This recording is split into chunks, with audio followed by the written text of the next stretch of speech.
Hello Year 8, it's Mr Edwards here again. We've got a lesson here with a little bit of revision on area and perimeter for you before we step things up at the start of next week on some area and perimeter work as part of your revision. So thank you again for engaging with this online lesson.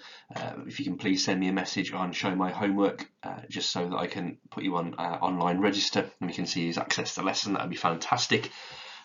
We'll run through some slides today, but the main part of today's lesson is going to be assessed via some My Maths work. So after you've had a look at the video, if you could log on to My Maths, then you should have 3 activities for you to complete there, and I will assess your work via that and give any feedback there, or via email if you need any help.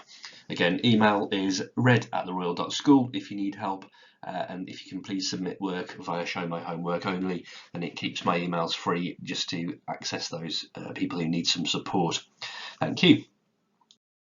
So if we have a look at our lesson objectives for today, then developing students are going to be able to calculate area and perimeter of squares and rectangles. That's actually going to be part of our STAR activity. I think you should be able to get through that very, very quickly. Secure students will be able to calculate area and perimeter of rectangles, trapeziums and parallelograms. So just a quick reminder there of some key shapes that you'll need to work out. And then excelling students will be able to calculate area and perimeter of compound shapes. Those are generally going to be the question 2s on My Maths.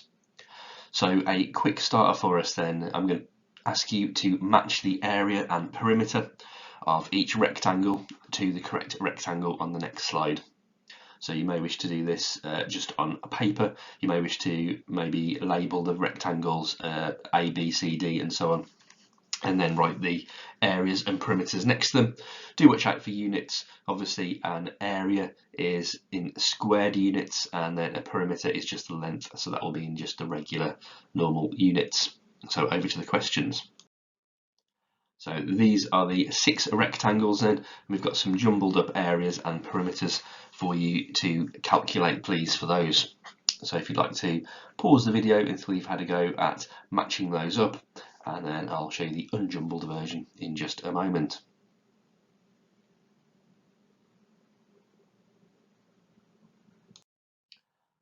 So answers, as we can see, so you should have then the first area being obviously 3 times 7, area of a rectangle length times width, giving us 21 centimetres squared. And then our perimeter there is going to be 7 add 3 add 7 add 3, which is 20 centimetres. I know some people prefer to do the 7 add 3 and then double the answer, obviously giving you the same thing there in perhaps a more efficient way for you. So if you quickly self-mark those, again, any problems, please let me know on email and I'll give you as much assistance as I can. So we should be confident with our squares and rectangles, so we can move on to compound shapes, in this case linked to those. So a compound shape is a shape that is made up of 2 or more of our basic ones. Our basic ones being, as per our learning objectives, our squares, rectangles, triangles, trapeziums and parallelograms. So we're going to try and split some more complicated shapes up into those so that we can work out the areas. So this L shape here we're going to need to take a look at. Can we split it up into any basic shapes that we had highlighted on the left? Well, hopefully yes, we should be able to see that we can split this up. There's lots of different ways you can split some of these shapes up, so if someone does one in a slightly different way than you first saw, it doesn't necessarily mean it's an incorrect method. I could see here on this rectangles shapes here, I could split it up with a horizontal line across here to make it into 2 rectangles. I could have split it vertically along this line and split it into 2 rectangles, or we could have actually done both and we could have split it into 3 rectangles. Now obviously the easier the shapes are and the fewer there are, the less working out you need to do. And so we won't split it up into the 3 rectangles, but it's probably best to keep it as the 2. I'm going to split this one vertically, but it wouldn't matter if you split this one horizontally, you'd still be able to get the same answers. So split it into the 2 rectangles. It's really nice to show you working out on these if you've drawn a diagram so that the examiner or the teacher can see where you split this, and obviously we can then give a little bit more help if you need.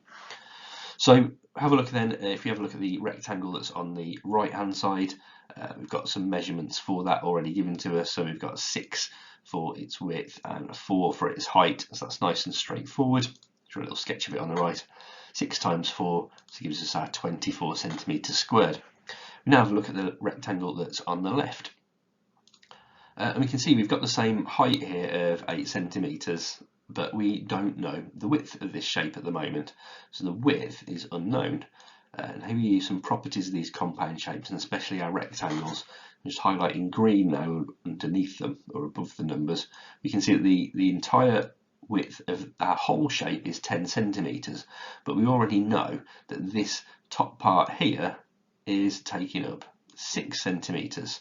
Therefore, if the whole thing has to be 10 centimetres in total, then we can do 10 centimetres, subtract the 6 that we already know has occurred, and we can find out the width of this rectangle. So 10 take away 6 gives us a width of 4 centimetres. So this rectangle that was on the left is now 8 by 4, and 8 times 4 is 32 centimetres squared. Final step, we had one shape to start off with. We split it into two, so we need to combine our two areas together, add those together, and we get our total area here of 56 centimetres squared. Don't forget the correct units, centimetres squared, because we're looking at a 2D object area, so we need the correct units. So how about perimeter? Well, perimeter is just the distance around an object. As we can see, it's going to be working in much the same way as this. So what numbers have we got? We've got our 8, our 10, our 4, our 6. We don't have this vertical line here, and we don't have this horizontal line here. So these two we're going to need to work out. We should remember actually from our previous slides that we had our width of this rectangle that was on the left worked out already. But let's go through the process in full. So calculate the lengths of the missing sides. Here at the top, we're missing this width of this part of the shape. Again, as we saw, the whole thing was 10, but we'd already got 6 accounted for. So 10 take away 6 is 4 centimetres. And we do the same for our missing vertical line. So we know that the entire shape has a height of 8. And we can see on the right hand side here, I'm going to highlight in purple, the right hand side here has a height of 4. So we know that 4 centimetres has been taken away already. Therefore 8 take away 4 gives us a height of 4 for that section. And once you've got all of those numbers, add them together to get our perimeter. And of course here, perimeter is just a length. So when you've got your total of 36 here, it is just centimetres for its units. No squared there. Perimeter is just a length. So moving on to our next shapes then, we've got triangles. So what is the area of this triangle A, or how would we go about working it out? Well, what's the relationship between a rectangle and a triangle from the diagram that we've got there? I'll give you a moment to have a think about that. And I'm hoping that you've spotted or already know that the triangle takes up half of the area of the rectangle. So if we know the area of the rectangle, we could then half it to find out the area of the triangle. So let's have a look at that in action. So the area of this triangle here, we can see we've got a height of 4 and a base of 6. And we can imagine a rectangle going around that. And the area of the triangle then is going to be half of 6 times 4. 6 times 4 gives us 24. Half it gives us 12. So the area of the triangle is going to be 12 centimetres squared here. This one was quite nice and straightforward because you can obviously see that our triangle here to begin with it was a right angle triangle, so the rectangle fits around it quite nicely.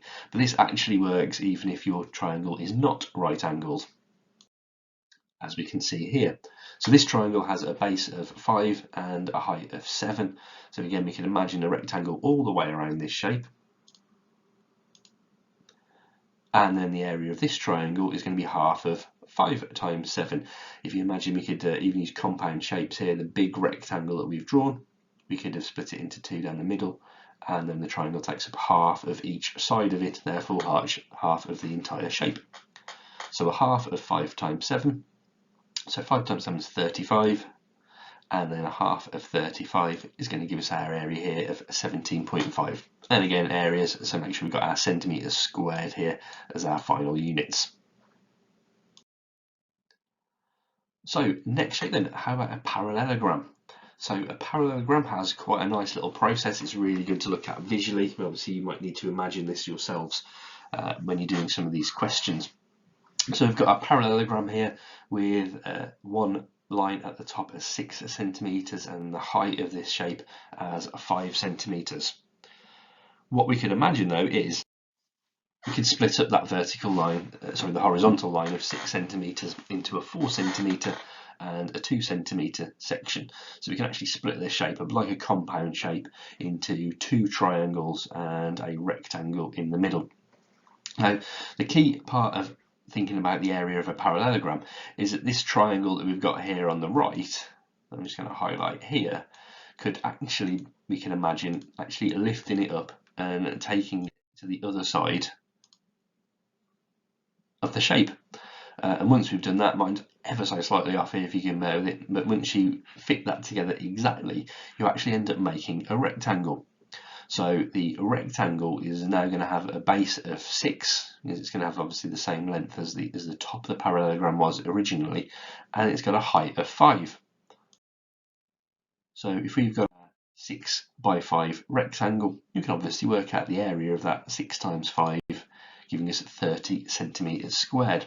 So you can imagine that those sides being taken and the little triangle being removed from one edge of your parallelogram and moved to the other. And what that gives us is a nice little process that we can do to work out the area of these shapes. So this one here then, we've got a parallelogram with a base of 9 and a height of 7. We could again imagine this triangle being removed and taken from one side to the other, and that's just going to give us a rectangle then with a base of 9 and a height of 7. Well, 9 times 7, or 7 times 9, gives us 63 centimeters squared. So base times height is going to give us the area of a parallelogram. There's no halving to do. Real common mistake is that people see the diagonal sides, they link that to the formula for a triangle, and they try and halve their answers at the end.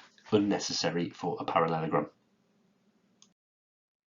So there's a couple of these for you to try then. So this question here, find the area of this parallelogram, please. If you'd like to pause the question until you've calculated your answer, you can restart the video once you're ready for an answer.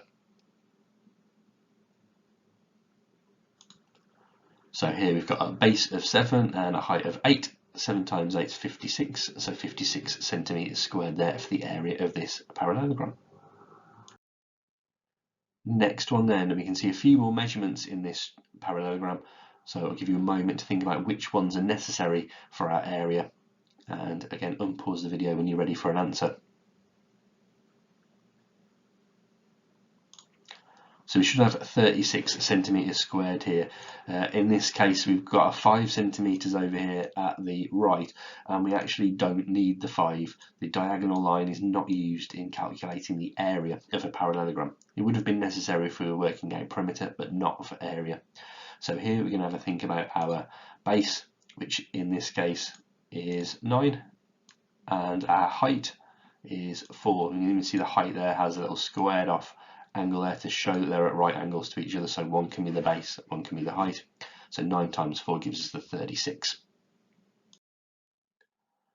So another one for you to try here. Again, pause the video until you're ready for a solution. So here we should have had 80 centimeters squared. Once again, we've got to look at our base and height. As I mentioned in the last question, we can see we've got a right angle here. So we're going to pick these two measurements that are perpendicular to each other. It would be really good to be using for our base and height. If it helps though, actually you could turn the picture around and have a look at it in another angle, and then it might make a little bit more sense to you visually here. So we're actually going to treat maybe 10 as our base, if you can imagine it being turned around to be flat on that side, and then 8 would be our height. Again, we don't need the 10, we don't need the diagonal line, it doesn't help us to work out our area. 8 times 10 gives us 80, and then centimeters squared, of course, for our units. So our final shape then, we've got the area of a trapezium. Remember, a trapezium is a shape that has 2 parallel sides and 2 non-parallel sides. These sides on the left and right here, they do look like they're equal. In this case, they don't have to be for it to be a trapezium. We're only after the property of those 2 parallel lines. Again, we can sort of have a look at the area of this trapezium by imagining a more visual method, and we can actually imagine another one of those trapeziums turned upside down, put next to it.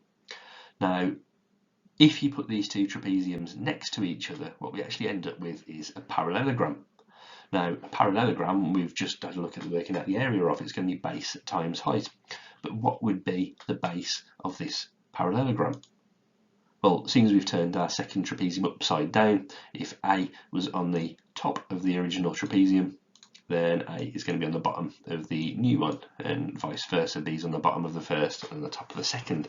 So the base of our trapezium is actually A plus B, whatever those numbers might be. And our height is H. Now, this is where then we would get our area of our trapezium from the area of the whole parallelogram. So the whole parallelogram is our base times our height, A plus B times H. You might want to write that again as we've got here in brackets there. Remember, we don't write that times sign if you're writing things algebraically, so it's H brackets A plus B for H times A plus B. And of course, our parallelogram was made up of two of the trapeziums that we were originally after. So it'd be a really nice idea to get the actual area of our trapezium by halving our answer. So the area of a trapezium is a half H brackets A plus B, where A and B are those parallel lines on the trapezium. So we now get our final area of a trapezium formula of a half H brackets A plus B. A half times the height times A plus B, our parallel sides added together. It used to be the case that in a GCSE exam you were given that formula and you aren't anymore, so you might want to write down maybe a worded method for this if you don't like the algebra ones, and the worded method would be that you add to the parallel sides half the answer and times by the height. Remember, our half and H, all these are actually times together in our algebra way of doing things, so the order that you do them in doesn't actually matter. Add your A and B first because they're in the brackets, then you could half first and times by height, or vice versa if you preferred. So how about working out the area of this trapezium then? So we could go straight ahead and use that formula. So we had a half times H times in brackets A plus B. So our first step is to identify which are our parallel lines in this. So the parallel lines, top and bottom in this trapezium, nice and straightforward, are going to be our 5 and 7. So those are the numbers that need to go in the brackets. So we're going to have a half times H, which is 8, times in brackets 5 plus 7. So work out that calculation. I'm obviously going to do our brackets first in our BIDMAS. So our brackets are going to give us 12. And then it's up to you. You could do a half times 8 times 12, or we could do the 8 times 12 first, or we could do a half of 12 and then times our answer by 8. And as soon as we've done the brackets first, the order of those multiplications doesn't matter. So I'd probably go down the route mentally of halving one of my numbers first. So a half of 12 is 6, and then 6 times 8 gives us 48. In this case, they've done their 8 times 12 first. I think definitely doable, but I would go down to the half of 12 first and cut your numbers down if you're doing these mentally. And of course, we've got centimetres squared there for our final area. So that should have been a whistle-stop tour of the areas, perimeters of some of the basic shapes that you need to work out: our squares, rectangles, triangles, trapeziums and parallelograms. Next week we'll be moving on to some circle work, so we can look at some much more complicated shapes, but today should be some adequate revision to get everybody in each group up to speed on what they need to be doing. And of course, watch out for those question 2s on MyMaths, because those are going to have some compound shapes in them. So rest of today's assessed work is via MyMaths if you'd like to log on. Of course, please get in touch with me at red@theroyal.school if you need any assistance. It'd be really useful to send a screenshot of your MyMaths work if that's possible, as MyMaths generates a different numbered question for everybody that goes on. So even if I was to go onto the same activity, I could walk you through one, but it would have definitely different numbers than the one you're doing. So hopefully we can get on well with that, and we'll move on to some much more challenging circle work next week. Thank you.